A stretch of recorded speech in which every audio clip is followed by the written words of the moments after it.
We want to underscore again that we're coming to Chicago peacefully, but whether we're given permits or not, we're coming. We're going to Chicago to protest the Vietnam War. And there's no place to be right now but in it. We watched for a decade while these rebels without a job tell us how to prosecute a war. But they're going to spend their 30s in a federal facility.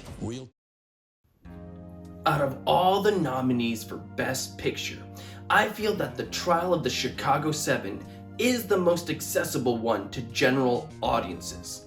It's that feel-good movie that still has weight behind it, that based on true events, that has enough action and comedy to help the average moviegoer resonate with it. In other words, it's that film that moms will like. That's not a jab at moms or anything. I just picture my own mother falling in love with this film. And she did, so there's that. And you know what? I understand. Wouldn't you want the Best Picture winner to be a film that resonates with everyone and not just the snootiest among us? The only problem with that is that the film does have a been there, done that kind of vibe going for it. Based on one of the most inept court trials of all time, the movie sees the titular 7 basically made an example of for protesting the Vietnam War. The truth learned about the police along the way eerily match cases today, and it all feels like a movie that shows us just how little progress we made since that time. As the trial continues, it almost becomes like a circus, with Judge Julius Hoffman presiding, played here greatly by Frank Langella.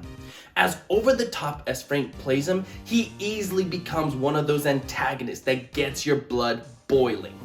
Frank isn't the only one that stands out either. Just about every actor has a moment to shine in this film.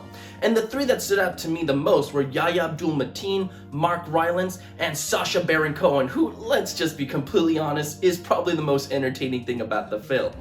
But all of the other actors also do a fantastic job, and they're all very well known, which I think is also going to add to the appreciation from general audiences. As a side note, I do like how this film and Judas and the Black Messiah almost feel like they go hand in hand. Having watched Judas, I felt I appreciated the scenes here with Fred Hampton all the more. It's not necessary to watch one to understand the other, but the connections do help with noticing more subtle moments that might have been missed otherwise. But of course, we also have to talk about the bad things in the film. And the biggest one is probably one that most audiences are actually going to like.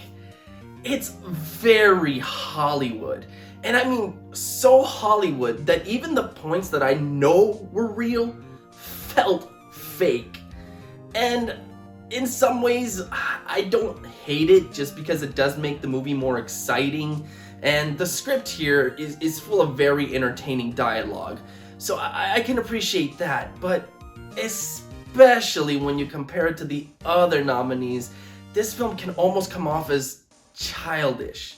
Though, if I am being completely honest, I do like that we at least have one film that's more lighthearted compared to the other ones that are just gonna make you sad. So, hey, there's that going for it. And that's really all I have to say about the movie without going too deep a dive into it. And honestly, the bottom line is this is an enjoyable movie that I think audiences are gonna enjoy. And while it may play it too safe at points, I don't see anything inherently bad with this film. You just gotta take it for what it's worth. It's fun, and I don't think there's anything wrong with that. Thus, my judgment for The Trial of the Chicago 7 is a 4 out of 5, with the recommendation to see it. Show it to your moms. I'm sure they'll really love it as mine did. And that's all I have to say about this one, which means I'm done. I'm free, which also means my final Oscar predictions are tomorrow, which is exciting because then that means the Oscars are the following day, and I'm just so freaking hyped about it. It's been a long journey. Thank you for joining me throughout this entire trip, guys. It's not over yet. Please join me again for these next couple of videos. Let me know what you thought of The Trial of the Chicago 7 in the comments below. Do you think it's gonna win the Oscar? Is it still as strong a possibility as before? Like always, guys, please like the video, share it, stay safe out there, And like always, please have a good one.